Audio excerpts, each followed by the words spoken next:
We're edging ever so closely to the end of the season, but doesn't mean we don't have more Hockey Hour to come. Welcome to this week's episode.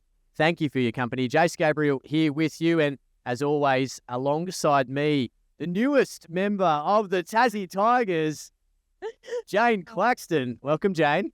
Yes, time passes when you're having fun. It's nearly the end of the season. I know. We're just going to skip over your signing on with the green and yellow. I know, yeah. I never thought I'd be wearing any other state than South Australia, but some convincing words made me cross over the waters to international waters, as they say, to Tasmania. Oh, it's going to be a very exciting Hockey One. But we'll talk about Hockey One more as the season gets closer. This week's episode, we'll have some Hockey WA news shortly. We'll go through our mailbag and wrap up last weekend of a very wet Stiles Electrical Premier League round. We're going to chat to Beatriz Monger-Molony from the Vic Park Hockey Club. And later on in the show, we've got Hockey WA umpiring manager, Peter Wright, former international level umpire. So we're looking forward to hearing his story. And then extra time, we've got a special one. Jane be in her bonnet for this week, I would imagine. Yeah. I reckon it is. All right. Well, we'll leave you hanging. As always, go and check out the previous episodes on Spotify, Apple Podcasts, or if you want to watch the video, check us out on YouTube. Let's get straight into the Hockey WA news, Jane. And the Thunderstick squads are soon to be announced. Yeah, exciting news for WA hockey fans. The Perth Thunderstick squads are upcoming Hockey One season are set to be announced this week. So keep an eye out on the Perth Thunderstick social media channels to see who is going to represent WA this season. For those who are keen to cheer on the WA's elite this year, memberships are on sale now for the Perth Thundersticks. Search Perth Thundersticks memberships online to secure yours. In more local news, WA Indoor Open state team coaches have been announced. They are going to be John Carroll, who's going to lead the women, who finished 6th last year, and Ryan Pace, who will lead the men, who finished 5th. They're set to be held national championships in Canberra, and I'm fairly certain they'll be early in the new year in January. So look out for nominations for those teams, and of course we will have the age group teams and their coaches and nomination information as it gets closer. But that's all for the Hockey WA news this quiet week, as opposed to every other week. I'm sure we'll have some more because there's some international hockey coming up at Hockey Stadium. But let's get into the mailbag, which is also a bit of a smaller one this week. We're going to start. I'll start with the second question because it's from Anon, an avid mailbag sharer. Yes. But there's some feedback this week for episode 13 on penalty corners. If the offensive team infringes, then the player that did it should have to leave and not be replaced. And the second part on their feedback was that they watched the women's ones game between Lions and Melville, and was, they said, so entertaining. Best women's hockey I've seen for a while. A tad one-sided, but you get that. Would have been better if Melville had both their Hockey Rouge playing. I guess it shows you the difference it can make when one team does have Hockey Rouge and one or national reps and the other team doesn't. Especially for them, they obviously Abby Wilson and Maddie Smith both add a lot of firepower, whether it be PCA or up the front. So they add a lot of goal scoring potential for Melville. So I do agree. And happy with attacking players not being replaced? Yeah, for sure. I think last week we discussed this. Yeah. I'm on par with that. I think, if you've made an infringement, you can't just keep benefiting from doing silly things. And how are you breaking as a PCA member? Yes, I agree. Just look, 9 times out of 10, it's the person who's deflecting, or in a deflecting position. Yes. And 9 times out of 10 doesn't go to them. So that's why we're hoping the drag flicker gets sacked from, gets relegated from the battery, and that's going to make a lot of drag flickers. And that deflector will just be shunned by the team. Oh, the drag flickers are going to be so upset if that happens. It's going to happen because we've come on the show. But our second mailbag question, I'm going to read this one out fully. So, hey guys, I'm playing my first ever game of hockey this weekend, and I'm 35 years young. I've played rugby all my life and district cricket as a batsman and took up hockey to keep fit and keep my hand-eye skills solid for summer. My question to you guys is, as hockey players, how do you think you would go playing cricket or other bat or ball sports? Baseball, golf, etc. Love the pod. Can't wait to let you know how I go. Hearts, Rory. That is so cute. I love that. Before, I was like, oh. Rory, good luck for this weekend, first and foremost. It's exciting. It means more people are coming to our sport. And rugby players, I'm not sure Rory's size, but I'm sure he's probably big to cop a hit. Yeah. He's kind of, yes, he's going to love it, right? And he's got a cricket background, which is going to be fantastic. His hand-eye will be fine, and I'm hoping for a goalkeeper's sake that he doesn't get a bobbly ball across the circle, because I'm sure he's going to absolutely clatter it at goal. But to his question, how do you think you would go playing cricket or other bat ball sports? Now, There's a lot of cross-pollination between cricket and hockey specifically. Like, it's Alyssa Healy, ex-hockey player, and then definitely a few girls I played for in SA, still managing hockey versus cricket. So heaps of people do the crossover. And I think that's probably the most sport that would be similar to hockey in the bat ball scenario. Cricket wasn't really regularly available for girls when I was growing up, but I play it now in backyard, and I think I'm pretty good. So. Oh, wow. Well, I mean, a very closer to home, my popular convert from hockey to cricket is Matilda Carmichael, of course, former teammate of yours. And probably the most famous is South African batsman A.B. de Villiers. Played a lot of hockey when he was younger. So cricket is the natural one. Golf is, I always find, fascinating for hockey players. Yeah, I don't think we look very pretty playing golf. Yeah. And I've been told that. My partner is obsessed with golf. And so I played a few times with him, and he's like, wow, your swing is ugly. Yes. And this is part of the problem. Hockey players are naturally wanting to have, flexible wrists. Yeah. So, of course, at the point of connection, you have to train yourself to not flex the wrist. So I think it's common for hockey players to get the slice. Just like straight along the ground. Yes, yeah. You know what? If I'm too far out on the fairway, instead of hitting a lob ball onto the green, I'm squeezing it. I'm squeezing it and just getting it towards the area. Very popular also. And when I say fairway, I mean the rough. And I'm not on the fairway. So I've seen there's a whole series of people doing golf with hockey. Yes. Yeah, it's pretty cool. I would be all about, probably be way better. Great timing with Happy Gilmore coming out, Happy Gilmore 2 coming out. I would be all about the ice hockey putter for my game. But in regards to baseball as well, it's very similar to cricket. So the hand-eye, I think, is what you will get from hockey to other bat ball sports, and it's one that is quite comfortable. I think the ball probably would come quicker through hockey at times. Yeah. Baseball, I don't know if I'd go very well at baseball. I'd do a lot of it. Well, I was recently in Japan, and they have batting cages where you can go to. So cool. I loved it. Yes, well, I think there are different cages with different speeds. So I think I went in a cage that was, I think, 120, 130 or 140 Ks. And the 140 was that was quick. I think I maybe nicked a couple or something. 130 I felt a little bit more comfortable with, and I got a few away.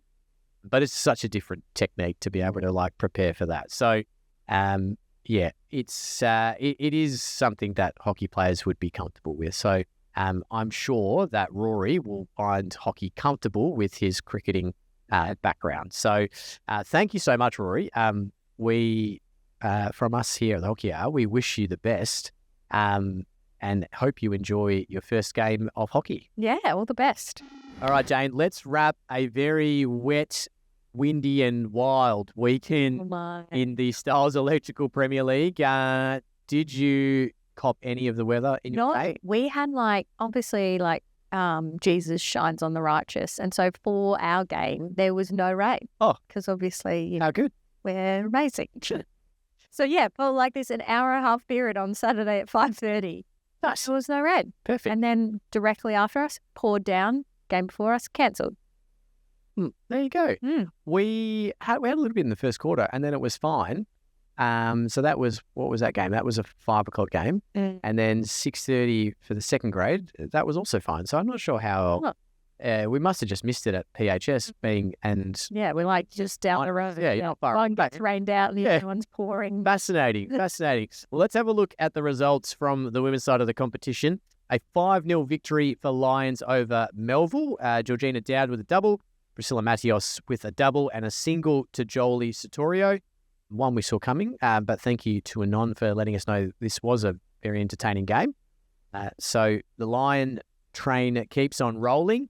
A 3-3 draw between Vic Park and Hale. We'll chat to Beatriz Monger-Molony later in the show about this game, but 2-0 down with Vic Park, and then they got themselves back to the lead, and then rapid scoring in the last. Yeah, I got Claire Colwell penalty corner with a minute to go. Got the draw. Tatum Stewart, Michelle Harvey, or Chewy as she's affectionately known, and Annie Gibbs on the scoreboard for Vic Park. Shanae Haywood, a double for Hale, and of course Claire Colwell, the single. Did you catch this game? No, I got a blow-by-blow from my parents who were there. Yes, and they said pretty even spread across the game, and as the goal line suggests. Yeah, probably game missed out for Vic Park there because that would have got them closer to Hale, but we'll look at the ladder shortly. We go to the Troy Pickard Hockey Centre at 4-3. The result for North Coast Raiders defeating Whitfords.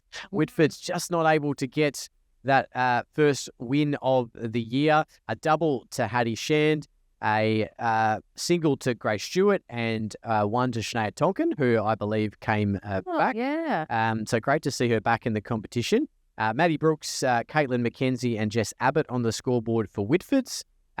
Shania's goal was in the 60th minute. Wow. To win the game. Yeah. And what a day. Probably needed her last week as well. But no, that's a good bounce back by North Coast Raiders. And I think, Whitfords would be somewhat annoyed with themselves, probably thinking they had a opportunity here. But fantastic day for the family. Shania obviously scoring the winner in the 60th. Sister Samara on debut. And then their cousins Georgia and Morgan also in that game. Right, they have so many relatives that play. Sienna, the only one who now plays for YM. Yeah. Not in that game, but I would assume if she was at Whitfords, at Raiders, she would play in that game. So the family dynasty continues on. We go to your game, Jane. 3-1 the victory to Wolves over Reds. A double to Maddie Radcliffe, a single to Ellie Buckley, and one late in the game for Abby Davies. Jane?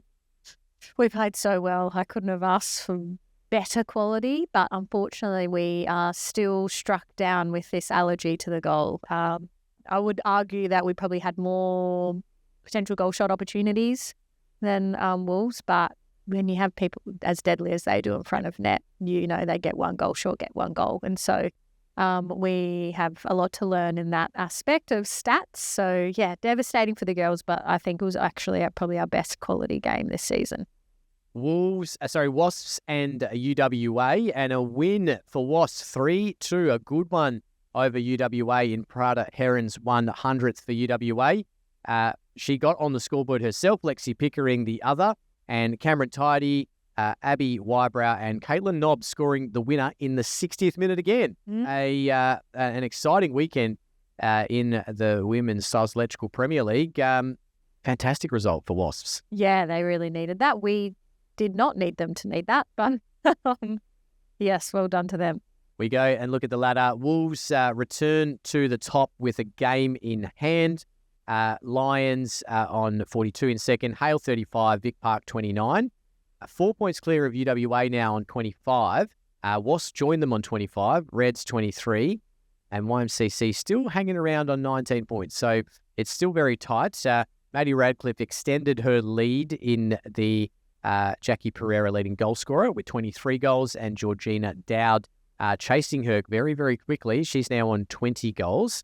Let's have a look at this weekend's fixtures, and we're going to start with Wolves and Raiders. That should be a comfortable win for Wolves there. Wasps and Whitfords. You imagine Wasps get the job down here? Yeah, I think they'll flag this as a must-win to keep in touch with the 5th, 6th spot. Probably the game of the weekend. Hale and Reds, Jane. Big opportunity. We have to win this. So we have to. No choice. It is a big game, and they obviously are big game players. But hopefully over this week we learn goal scoring, and we should be fine. There's a man you can get down to that might used to be affiliated with Reds that might be able to help you. His name's Stephen Davies. Order is in fact in the team. Okay. I think you get done at Hale. I'm sorry, Jane. Fine. I'm happy for you to prove me wrong. Okay. UWA and Melville. UWA have to win this too. Melville are continuing to surprise people, but I would say UWA should win this back at home. And YMCC in Vic Park at Lemnos to round us out. Will be hard. Yeah, it will be. I do like Vic Park for this. They've got a lot of threats. I agree. I think Vic Park for me as well. Let's go to the men's side of the competition. The first game of the weekend only made it till half-time. This is out at Aquinas. Reds and Wolves only got to half-time before their game got postponed, unfortunately due to bad weather. It was 3-1 to Wolves. And Reds are stacked, so I'm not sure what was happening. And maybe they knew the weather was coming and they decided to live another day, and apparently have to just come back out and play one for 4 years. Yes, that's going to be fascinating in itself. But Tom Keating, Tom Harvey and Fletcher Netherway scoring for Wolves. Jeremy Haywood scoring a field goal, if you don't mind. Jez, he just didn't run back. Oh, classic. He was complaining about something. One of their PC runners took him out when they ran out, and he was having a little last few words to him, and then they counter-attacked, and he was just there and he just put it in. So I was like, what a day to be. Jez, that's hilarious in itself. But a field goal to Jez Haywood keeps them in it. We're not sure when this game will be continued, I guess, but we'll keep you in the loop because that's going to have it's going to have big ramifications for the table. We go to Ross Hall's 300th game for Melville, Frank Reynolds' 200th. Congratulations, Ross. That's a fantastic achievement, 300 games. It was a 9-1 victory to Melville over Mods. Liam Harmon actually got the level 1-1. After James Day scored the first of his 5 inside this, he scored in the 2nd minute and then continued to flick 4 more.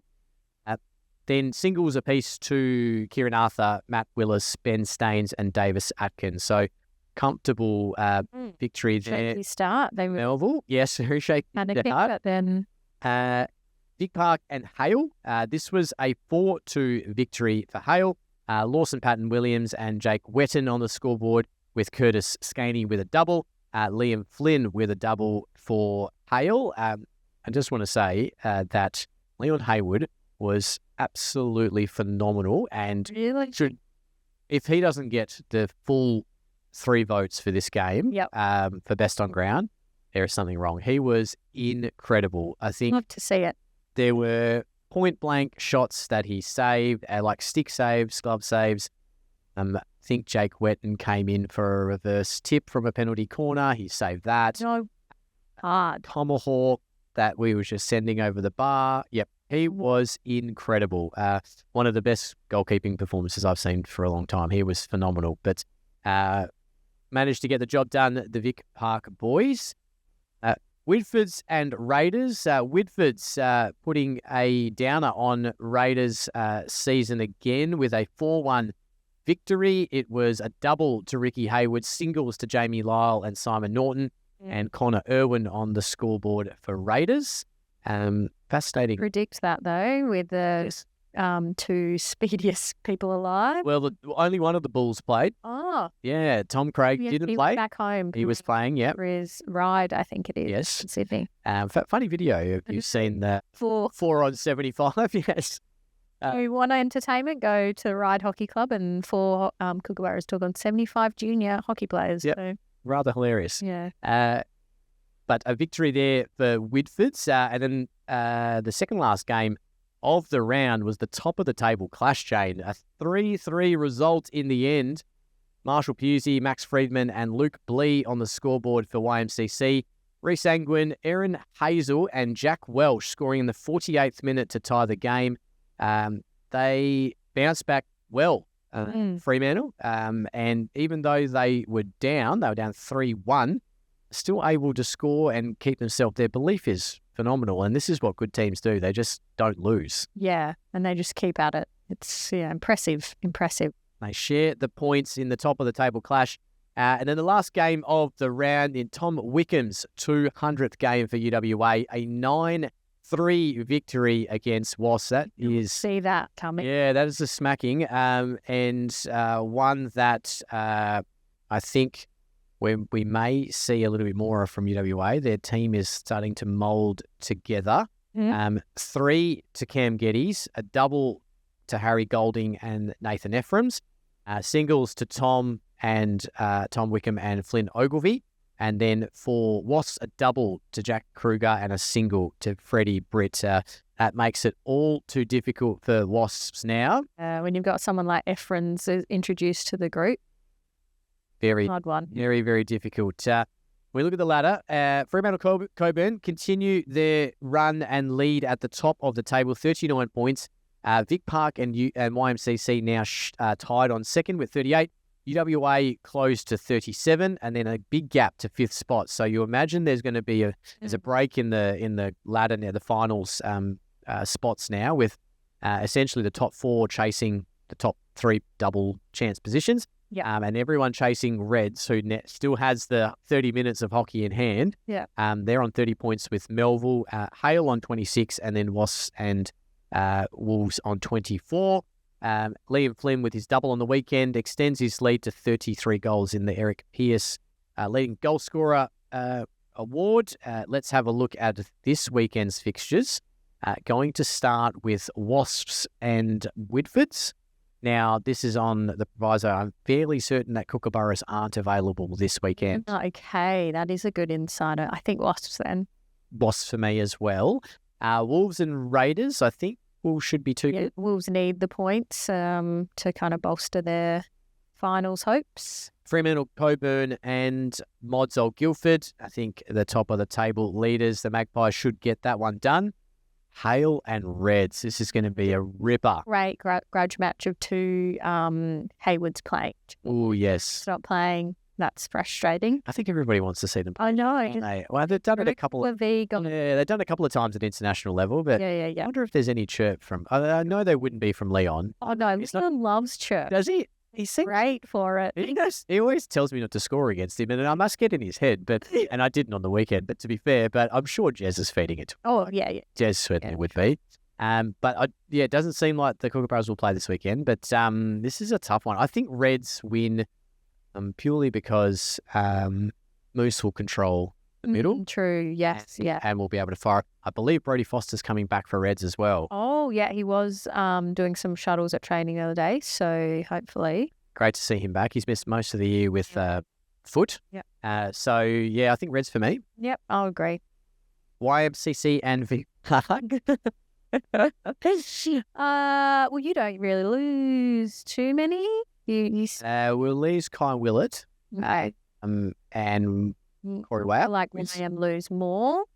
Yes. So I'm going to go you. Yeah, Cooper Burns will go. And I think Jacob Anderson is still injured with an adductor. Okay. Saw that on his Instagram. Thanks, Bocky. I didn't know where he was for the last few weeks. Okay. Thanks, Jane. Appreciate that. It's going to be a good game. UWA Melville, this is going to be a ripper. Yeah. Melville for me. I'm going to go with UWA. Okay. Yeah. Okay. I don't think Nathan Ephraim's not playing doesn't hurt them too much. No. Okay. So I'm going to go with that. Of course, make sure as the Stiles Electrical Premier League gets hotter and hotter with final spots up for grab, make sure you get out to your team's home games or get out to their away games as well and make sure you support them. There's been some fantastic crowds across the season. It's heating up and it's going to be a fantastic end just before we get to a scintillating final series. Hockey WA is thrilled to have the continued support of Stiles Electrical Services as the naming rights sponsor of the 2025 Premier League men's and women's competitions. With over 25 years of experience in sports lighting, Stiles Electrical Services is committed to supporting hockey's growth in WA by assisting clubs with floodlighting upgrades and strengthening pathways for athlete development. Their ongoing support will help enhance one of the world's strongest domestic hockey competitions, and we cannot thank them enough for their support. Visit styleselectrical.com.au to find out more about Stiles Electrical and how they can help your club. Time to chat to our players from the Stiles Electrical Premier League. We're back to the ladies' side of the competition, and well, we've got currently the only team to beat Wolves so far this season. From the Vic Park Hockey Club, we've got Beatriz Monger-Molony. Welcome, B. Hey guys, thanks for having me. Great to have you. Of course, the reigning Jackie Pereira leading goal scorer, and we'll get to that shortly. But B, what is your coffee order? Well, I don't drink coffee. Oh, I like it. But I do like a hot chocolate. I'll take that. Lovely. I think that might be the first hot chocolate we've had. Yeah, no, we've had chai maybe. I've had a chai. Yeah. Or just no, we've Max had tea. That's right. Yep. Argentinian tea. Yep. Okay. Don't mind it. Yeah. Mind it. First hot chocolate. There you go, B. Well done. Well, you had a draw on the weekend with Hale. You're up 3-2, and then obviously let them in at the death. What were your thoughts or Phil's thoughts on the game after it finished? Yeah, it was definitely a tough one. These are, I guess, the games that you want to play. We were looking to grab some points from the weekend, and even though it was 3-3, we're happy that we walked away with at least one. So it's always a bit frustrating when you are so close to the win, but come back from 2-0 down, especially against a quality side like Hale, felt like a really big effort from the team. Especially they have such a seriously talented players in Hale. So yeah, at the start of the season we played them and we lost 5-2. So to turn that around just shows how far we've come. Yeah. Yeah. After that, sorry. No, that topic. After the win against Wolves, just felt like a good step into the right direction. Now that just hopefully build to keep pushing for a top 5 spot, I guess. Definitely. And yeah, each week Jason and I from the start of the season, we knew Big Park could field a really quality side if and when you had everyone available. Obviously, you guys are strong supporters of the junior state top competition, so 21s, 18s really impacted you. And then obviously have a few Australian reps as well. And so it was kind of like this waiting time bomb until you worked your way into the season. Is that how you guys have seen it? Or what's kind of the group vibe about what this season has looked like so far and how to end it? Yeah, no, definitely. I feel like there's been some periods of the season where we've had lots of players away. And I suppose at the start of the season, it was a little bit rocky. We took a while to warm up, but as the season's gone on, we've just gone stronger, and especially super lucky to have our Aussie players back. They've just lifted us, not only for the team, but just the whole competition just makes it so much more competitive. And I suppose also give a real big shout out to our goalies that have stepped up. For a few games, we've had Tony Cronk, which is just amazing. Yeah, it's incredible. Our junior keepers like Chloe and Izzy, who've just stepped up when they've been needed. It's just great that we have that kind of depth in our squad. And we've also just had a huge contribution from our twos players that have doubled up. And whenever we're missing players, they just slot in perfectly and make a real impact. So that depth and flexibility across the squad has just been a big part of our success as a club.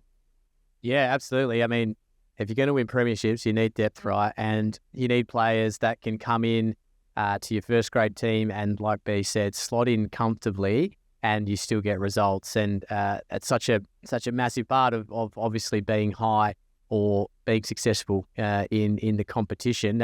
One of the ladies who I'm sure you are more than happy to have back, Rach Frusher, has obviously come back after the birth of her child. She must be so good to have in that defensive group, along with, I think you have Tatum and Tatum Stewart and Carrie Somerville. Then you add Rach in there, and she must bring some good leadership qualities as well, being a former captain of the group. But yeah, for sure. Rach is incredible. she just had her baby Lenny and somehow bounced back so quickly. She had it 4 months ago, which is crazy. She's performing at such a high level. She's such an inspiration, not just to us, but to all women out there. Like, it's living proof that women can literally do anything. She's also so humble about it too, which just makes it even more impressive. She brings such experience and calm to the side, and it's like really lifted the group. And it's been amazing to also have Chewy back. So Michelle had her second son last year. So we're just lucky that we have leaders like them in the team to help us. Yeah. And Chewy running half marathons, and it's pretty offensive, these two girls. What they do post-birth, meanwhile the rest of us.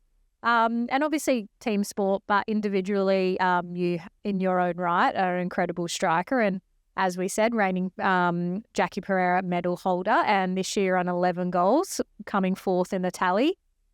Not too far away off of the top spot. Is that what you're kind of flagging this season and wanting to finish off strong? Yeah, well, of course, I feel like any striker aims to do better than what they did last year.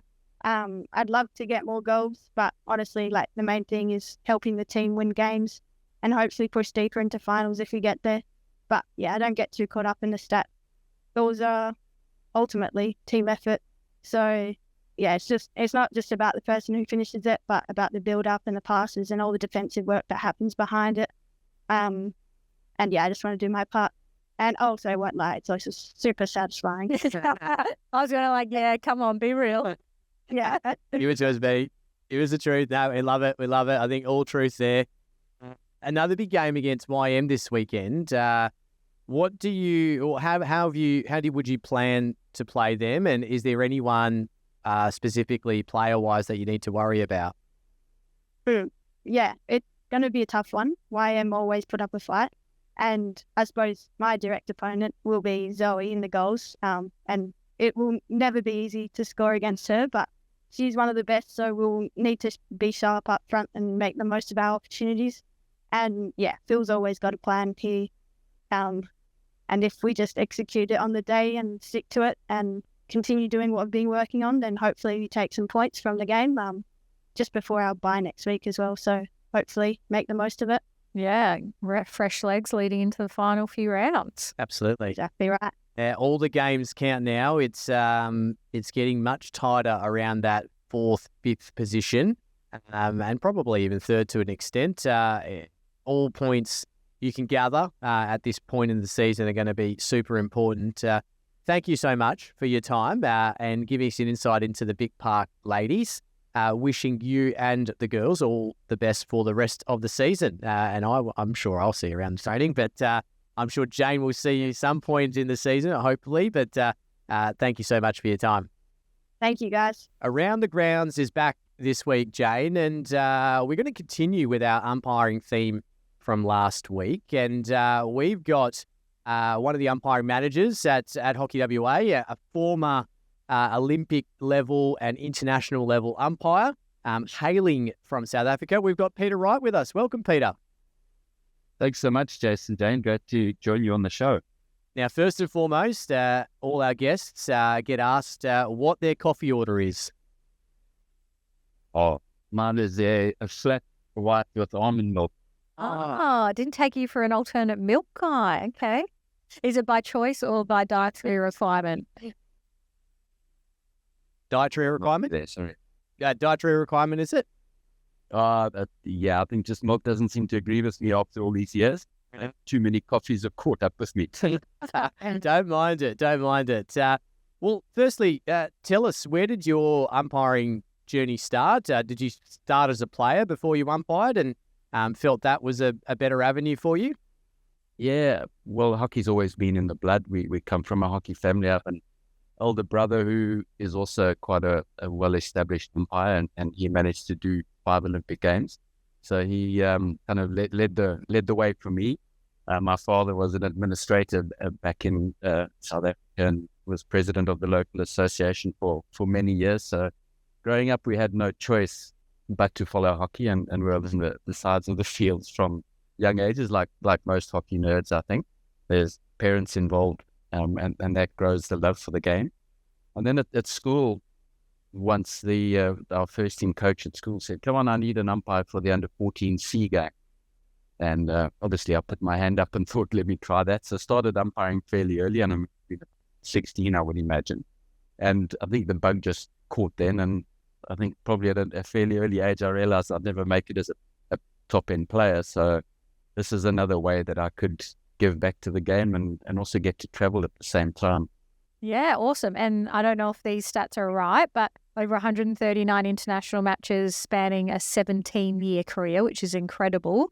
Do you remember that first international game you umpired and who the two teams were, where it was? Yeah, I do actually. I mean, I was lucky enough to do it with my brother as well. So that's quite special. And we were lucky in South Africa at that stage. A lot of teams used to travel, one for the climate, and two, it was quite cheap to travel to South Africa. Yeah. And so there was a lot of home series going on. It was our South African boys playing against the Canadian team.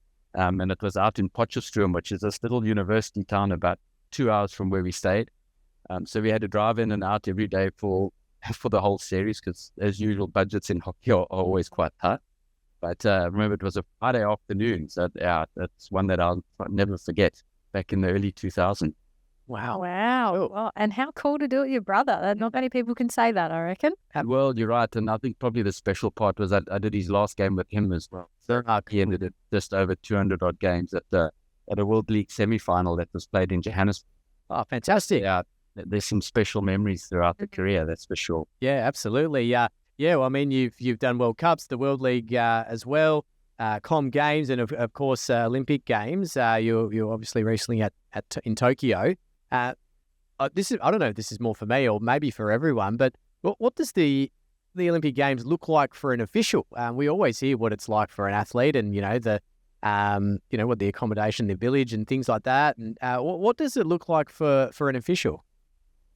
Yeah, it's, I suppose, to say it's just another tournament is not true, because of the hype that goes around it. So obviously getting selected is an amazing feeling, and I suppose just the same as a player, because it's the dream of any official, I think, and any sports person, is to just be involved at an Olympics. So the lead up is incredible, and obviously because we're a group that's scattered all over the world, lots of online meetings. It was all through COVID. I mean, I think at that stage I'd just come across to Perth just before COVID, so wasn't able to get back to South Africa. So pretty much standard, having to do all of my preparation. Luckily in Perth, we actually had hockey on the go. So I think I was the lucky ones. But then from doing the fitness and those type of things, it was doing all of that alone and in a new environment. And I remember struggling to get my fitness results done, because I was running the yo-yo by myself, and we needed to get 19 something on the yo-yo, and I just couldn't do it. And eventually I dragged my poor wife along, and she had to come and run with me just to get through at the last go. And I had to video it, because I wasn't quite involved with Hockey WA enough at that stage. All that kind of rigmarole. Yeah. So, it's 2:00 meetings in the morning, because it was the only time that the rest of the guys could get together. And so the hype was great. And, finally arriving in Tokyo after quite a long wait, it was just quite surreal. And I suppose those Tokyo games will go down as very different, because we weren't allowed to leave the hotel. So the officials get put up in various hotels, and we had a lot of the aquatics and the gymnastics officials with us as well. But you weren't allowed to mingle with anyone, which was really sad. You were marched into a big breakfast hall, and it was almost like you were writing exams, because there were these perspex shields between you. You would sit and have your breakfast, but you were supposed to separate by having these like shields almost between everyone. So it was rather weird.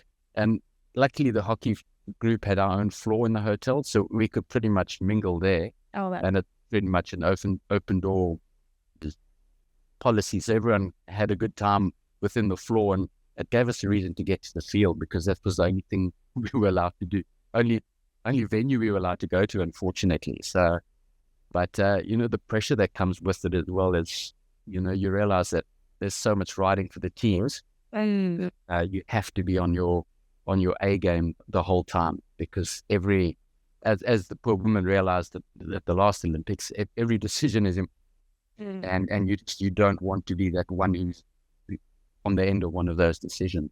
Yeah, it's an immense amount of preparation required and homework.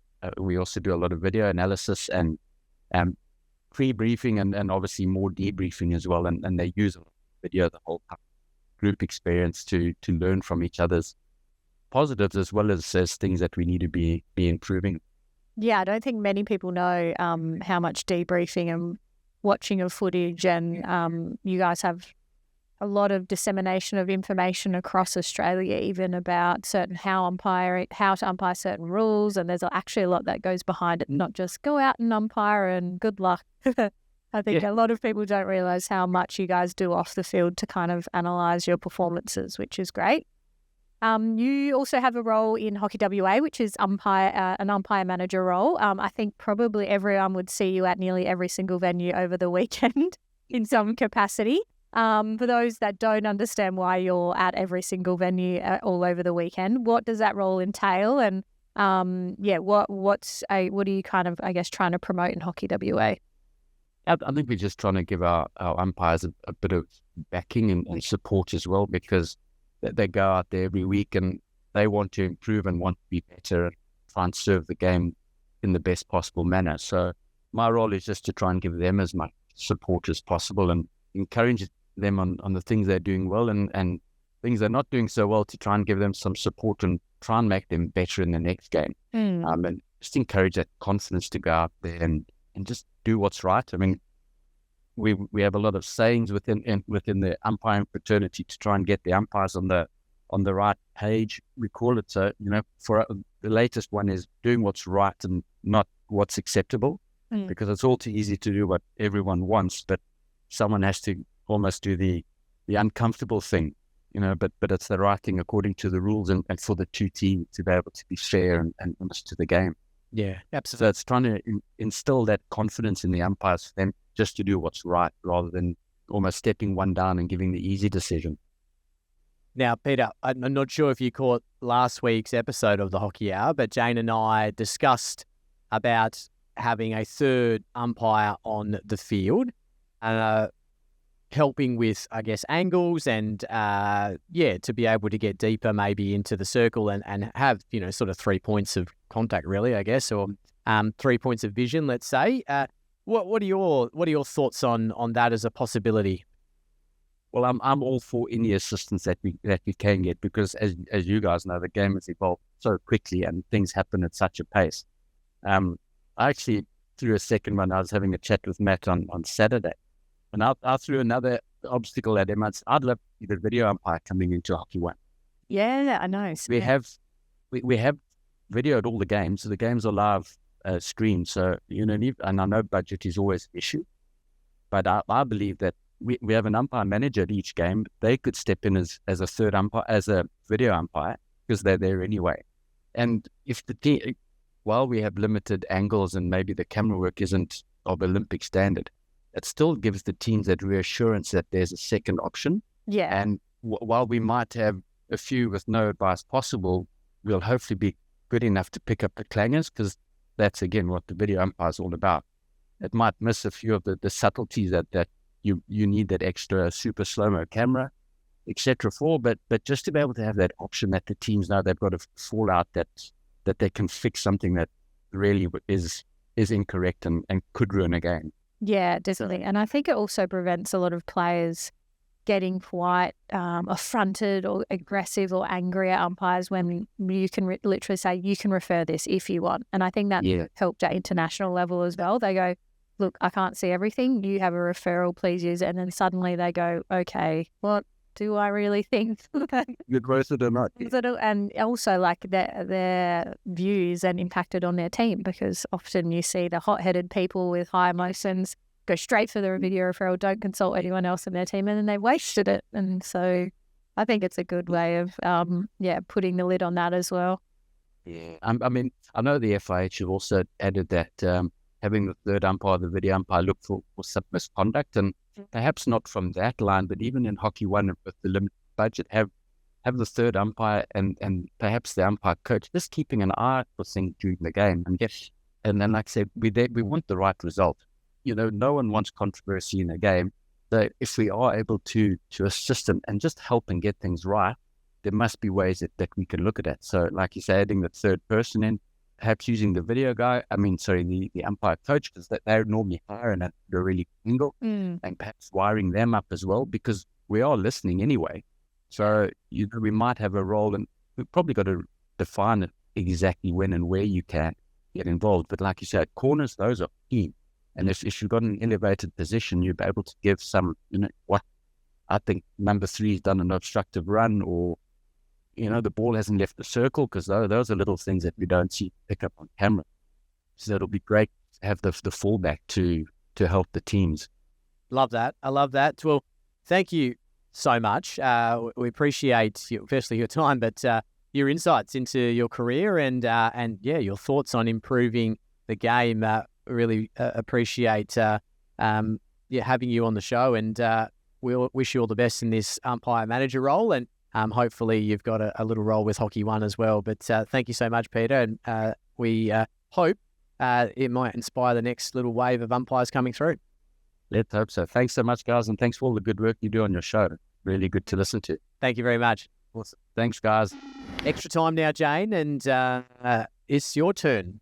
Bit of a bee in your bonnet. We have a platform, so we'll use it. Talk to me. Yeah, so this has probably originated over observation mainly of the last few weeks at club. And I do get across to a few different club matches. So this isn't just a biased opinion of who's versing Reds each week. But proud sportsmanship. I want to put it back on the clubs to have a strong reflection of what their crowds are like during hockey matches. Because what I think is incredibly disgusting behaviour is I observed an individual get taken out in a hockey game and the opposition cheering and then abusing that person for staying on the ground because they potentially were a little bit concussed, took time, basically calling them names to insinuate they were dramatising something. That was quite a big clash. And that probably sparked my anger in me because I'm like, you can't do that. Mm-hmm. I can somewhat accept when people sort of cheer when there's an unforced error, like you miss a trap that you shouldn't have, or you pass it over the sideline, people clap and you're like, oh, that's a bit annoying, but okay. But not when there's harm done to another player. You should not be cheering. Yep. And so that's probably the catalyst for me. And now and it's probably been boiling under my skin for the last 4 weeks, witnessing various events similar to that. Yep. And I think it's now on the clubs and the people around those individuals, like we look at junior games and we really try and stamp it out where parents are being abusive from the sidelines or just antisocial behaviour in general because we want to promote kids engaging. So they then see those same parents, even though they're probably a bit older, but ball kids are there, other junior people are there, they're seeing parents cheering that type of behaviour on, and immediately those players adapt that behaviour. Yep. And so I think it's time that we really reflect as clubs what we're allowing our communities associated with our clubs to do, because I think it's reflecting really poorly on some clubs out there. Yep, I would tend to agree with you. And of course, it gets exacerbated when finals come around, and maybe not to the extent of players, but certainly with the umpiring, right? You can always hear someone getting angry with the umpiring. And look, at the end of the day, they're doing a job. They're, as we've spoken about, there are limited angles you can always see in hockey, and things are just going to be missed. And unfortunately, you have to be better as, 100% be upset and not be happy with the call. But I think you've got to toe the line with, how far you're going with that. So I think, 100%. I think you put it back on the clubs to ensure that people supporting are there, enjoying the game, and are still upholding a respectful nature to everyone on the field. So and I think I don't want to start a reporting hotline, but I think let's start calling it out, because there are some really big name people doing it, and I think if you see someone that you think you idolize or you look up to and they're doing that type of behavior, it sometimes justifies you doing or replicating it. And so, being very aware of who's around you, what they can see, what you're doing, and tidying it up a little bit, especially leading into these final series, because people can get way more heated in finals hockey. And if we're already in check, then the escalation isn't as high and it gets capped. So out there, if you're standing near people or next to people, back yourself and speak up and be like, I actually really don't like what you're doing. And you don't have to be confrontational about it, but I think it speaks volumes when someone says, I really don't like your behaviour. You're ruining this game as a spectator.